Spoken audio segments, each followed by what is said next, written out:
What's up, YouTube? This is your boy Silver Jawn here on my very first YouTube silver stacking video ever.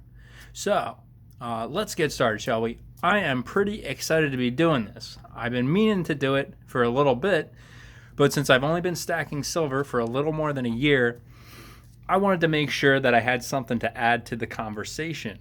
There are so many awesome YouTubers that have helped me learn about silver, and I'm really hoping I can add to the course by putting my own perspective out there about how and why I'm stacking, so I can add value and give back to the YouTube stacking community.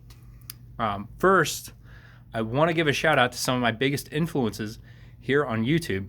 I want to recognize Yankee Stacking, Silver Dragons, and the Silver Joker. These are just a few of the guys who have helped mold my views on silver. They've made silver stacking accessible, relatable, and showed me what is possible for a determined stacker to do. So what is a Silver Jawn, you might ask? Well, in Eastern Pennsylvania parlance, a Jawn is like literally just a person, place, or a thing. It's a slang term for any noun. So you might say, yo, you want to grab a Philly Jawn later? Or, yo, hand me that Jawn over there. Or, hey, you see that Jawn? Man, that was crazy. Etc. The list goes on. So since silver is a thing and all these things are silver, then by the transitive property, they are Silver Jawns. And why would I have all these Silver Jawns? Because I am what you would call a silver stacker. Now, a stacker is someone who is measuring their wealth to some extent in terms of ounces of silver, gold, or maybe even platinum. And why would we do that? Because silver is one of the oldest forms of money around. It is a store of value and a form of physical wealth that is compact compared to other commodities. And since stackers generally hold on to their physical stacks, if something ever happened and you needed to tap into your wealth, you're the one controlling access to it, which you might not be able to say if you're relying on banks to store your currency or some other form of financial asset. So it's a way of taking responsibility for your financial future. And I'm not saying it's the only way or the best way, but it is a good one, and it's something I and many other people enjoy doing. So now there's a lot of different types of stackers out there, and everyone has their own preferred method of stacking based on what they like to put in their stack and what they can get their hands on. Some of my earliest influences in this world promoted the idea of prepper stacking, which is making sure that your silver collection fits the needs of a possible emergency situation.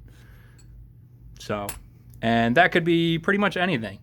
The possibilities are endless. People have their different reasons. So there's definitely some overlap between disaster preparedness folks and the metal stacking community. I definitely feel that emergency preparedness and financial preparedness are two sides of the same coin, pardon my pun. So when I was a Boy Scout, we had a simple motto: be prepared. And silver stacking is one way to do that. So while prepper stacking was my initial motivation, and it's still a big part of my stacking philosophy, it's not the only way to stack. With the way the silver market is right now, I've been doing something I have decided to call value stacking. The value stacking concept is all about acquiring as many ounces of silver as you can at the lowest price possible. Like these New Guinea shillings, for instance, I got at the coin shop the other day. Now, the guy at the shop, who I've developed a nice relationship with, he said, oh yeah, we got some 90% silver over here. So these coins are made of an alloy of silver and copper, but they're not 90%. They're actually sterling silver. So I ended up getting a deal on these below spot because he sold them to me on the pretense that they were 90%. Well, no, they're actually 92.5%. They're sterling silver. So when you can find a deal like that and add silver to your stack at lower than spot or close to spot, then that's a great deal. Getting the most silver at the lowest price and adhering to your standards of what's good silver is a balancing act, because not everyone's going to agree on what the best silver is to have. But when faced with the choice of paying 35% premium on like this American Silver Eagle, which you might pay $8 or $9 over spot for right now, spot price is like $25, and they're charging $8 or $9 over spot. That's like 35-40% premium, which is I think it's a little bit crazy. But being flexible with your stack and what you consider good silver is going to allow you to put more ounces in your stack at a lower price. So just because silver premiums are high, that's not going to stop me from stacking. All right. On the other hand, just because certain silver is cheap doesn't mean it's going to be great for your stack. You should have a good reason for whatever silver you're adding to your stack, whether it's the minted bullion, the generics, generic rounds, bars, some of the like more niche novelty rounds, or commemorative stuff. It can all have a spot in your stack. As you get into the silver market, you start to become more aware of which silver products are going to hold their value.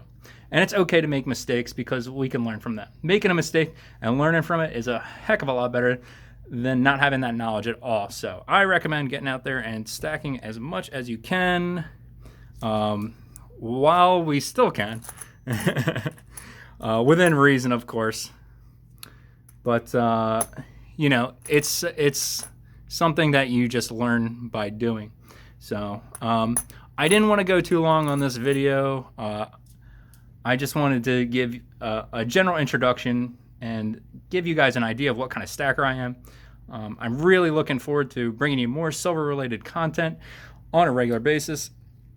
If you like this video and are interested in seeing more of my content and more of my silver, please like, subscribe, and maybe leave a comment about what you like to stack yourself. So until we meet again, guys, this is the Silver Jawn. See you next time.